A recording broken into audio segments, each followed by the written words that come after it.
Welcome to ચેતુસ kitchen. તો આજે આપણે બનાવીશું રવા બેસનના આપણે અપે બનાવવાના છે। તો એના માટે આપણે 1 વાટકી જેટલો અહીંયા રવો લીધો છે અને એક નાની વાટકી જેટલો ચણાનો લોટ, એમાં 4 ચમચી જેટલો આપણે ચણાનો લોટ ઉમેરેલો છે અને અહીંયા આપણે મીઠું લીધું છે અને અહીંયા મીઠા સોડા એટલે કે જે ભજીયાના સોડા હોય છે એ સોડા લીધા છે। અહીંયા બધા વેજીટેબલ લીધા છે। આ છે આપણે અહીંયા ગાજર લીધું છે, અહીંયા કોબી, લીલા ધાણા, એક ટમેટું સુધારેલું છે અને લીલું મરચું સુધારેલું છે।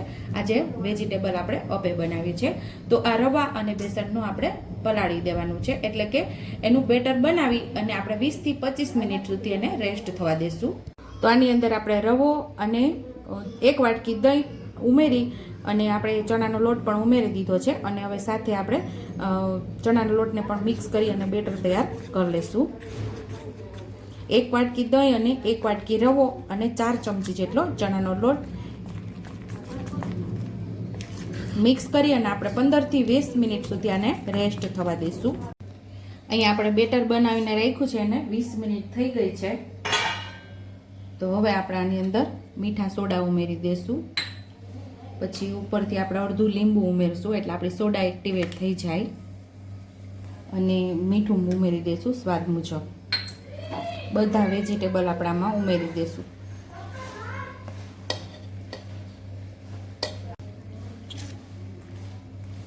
પહેલાં બધા વેજીટેબલ આપણે મિક્સ કરી લઈશું, પછી આપણે બેટર જે પ્રમાણે રહેશે એ પ્રમાણે ઢીલું કરશું, કારણ કે વેજીટેબલ ઉમેરે એટલે થોડું એ ઢીલું પડે આપણું બેટર।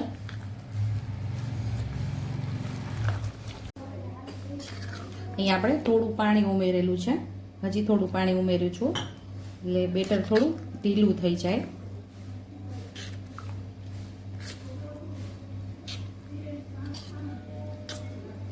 તો અહીં આપણું બેટર એકદમ પરફેક્ટ થઈ ગયું છે। તો હવે આપણે આમાંથી અપે તૈયાર કરી લેશું। તો આપણે ગેસ ચાલુ કરીને અપે પેન રાખી દીધી છે અને એમાં થોડું થોડું તેલ ઉમેરી દઈશું।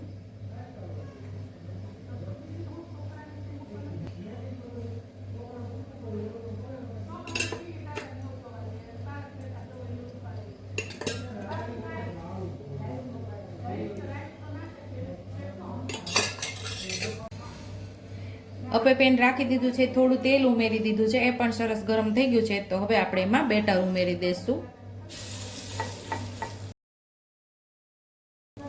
1 ચમચી જેટલું બેટર આવશે આપણે એમાં ઉમેરી દઈશું। તો બધા ખાનાની અંદર આપણે આવી રીતે ભરી દેવાનું છે બેટરને।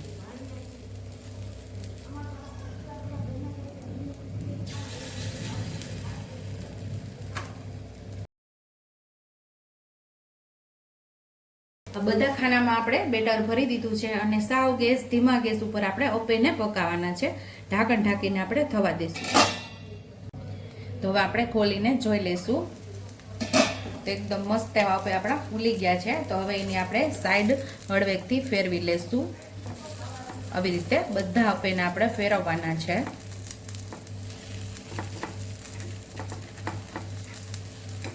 દેખાતા જ મસ્ત લાગે, તમને મોઢામાં આ જોઈને જ મોઢામાં પાણી આવી જશે કે કેટલા મસ્ત એવા અપે આપણા તૈયાર થયા છે। પાછું આને આપણે 1 થી 2 મિનિટ થવા દઈશું।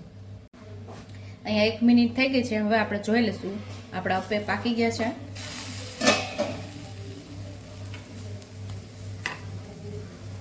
તો મસ્ત એવા આપણા અપે પાકી ગયા છે। તો ડીશની અંદર આપણે લઈ લઈશું, બધા મસ્ત એવા પાકી ગયા છે।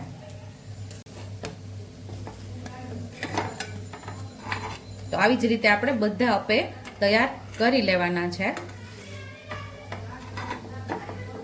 તો તૈયાર છે અહીંયા આપણા રવા બેસનના ટેસ્ટી એવા અપે। ગ્રીન ચટણી સાથે પણ ખાવાની મજા આવે છે અને ટમેટો કેચઅપ સાથે પણ ખાવાની ખૂબ જ મજા આવે છે।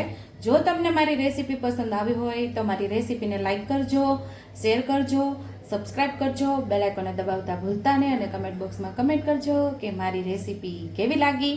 તો આવજો।